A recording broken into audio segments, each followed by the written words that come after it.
One of the most important times for a human being is the time to retire.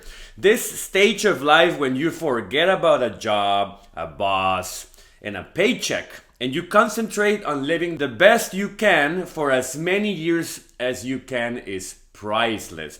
In this video, I will explain to you why the 4% rule is obsolete and what you should do instead to protect your money for retirement.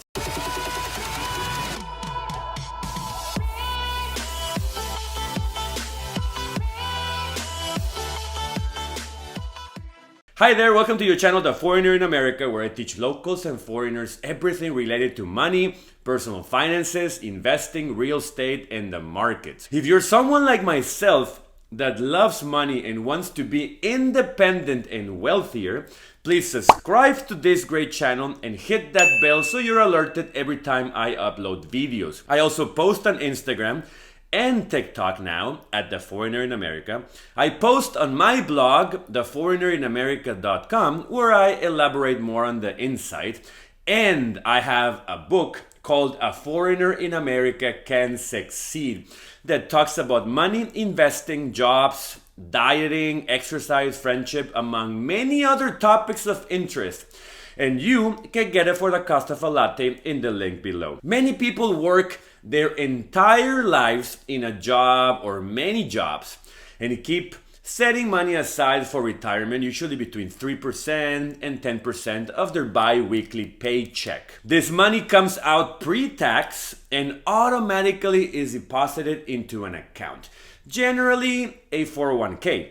Sometimes, if you get lucky, the employer will also either deposit some money in the account for you or match whatever it is that you deposited.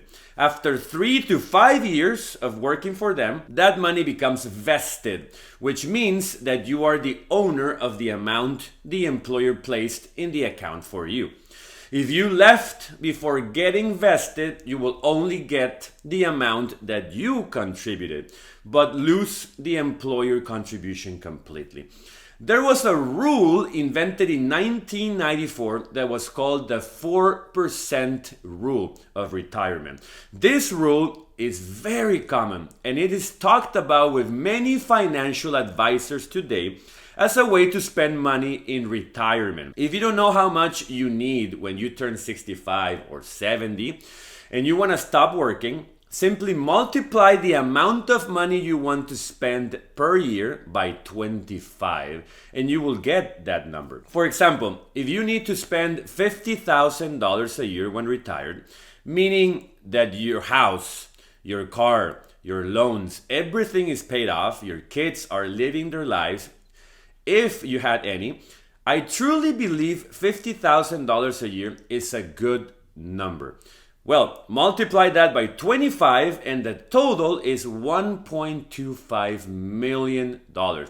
With that amount, 4% is $50,000, which is what you need in the first place. Spending 4% on historical returns, that might not work on today's investments. Vanguard calculated that the markets historically have a real return of 7.5% for US stocks and 2.43% for bonds adjusted for inflation between January 1926 and March 2021.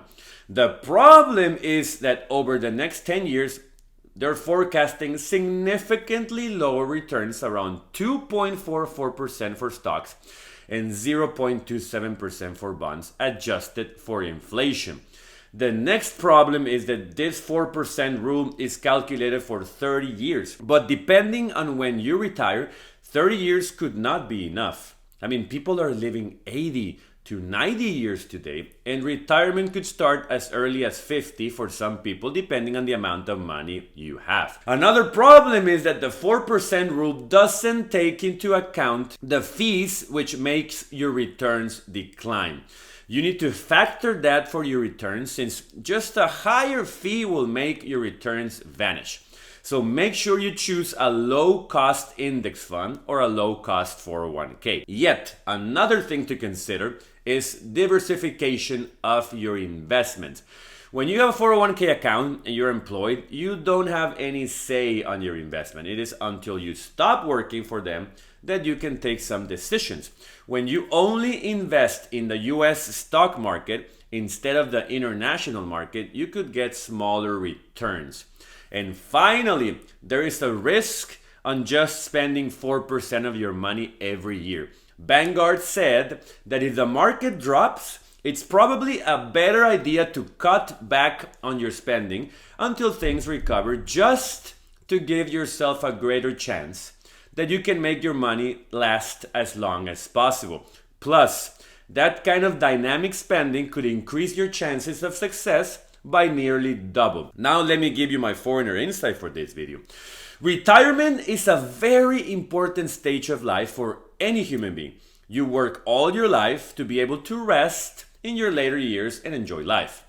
My 2 cents for you is not to depend on a 401k for your retirement. You need to have other investments on the side. The problem is that the 401k doesn't give you any control throughout your life. So you need to save your money after taxes and pre-tax accounts and put it away into savings. Once you have money in savings, you can choose either stocks or index funds or real estate like myself. If you have a bunch of properties all paid off with your retirement plus a 401k, then you're much better off than most of Americans. The other thing is that a 401k is intended to last you for your retirement life. But what about your family? You're not gonna leave them anything? If you own a brokerage account or properties, then those could be left to your family for them to enjoy forever. Make sure you understand how much money you need for retirement, when you want to stop working, how much you will spend every year, and what other investments you should consider adding to your 401k so you're better off and your family. Thanks a lot for watching. Make sure you give me a like if you enjoyed this video. Subscribe to this great channel and hit that bell so you don't miss any one of my 2 weekly videos. Check out my Instagram, my blog, my TikTok, and check out my book, The Foreigner in America Can Succeed, which you can get by the price of a latte in the link below. Thanks a lot, and I will see you around.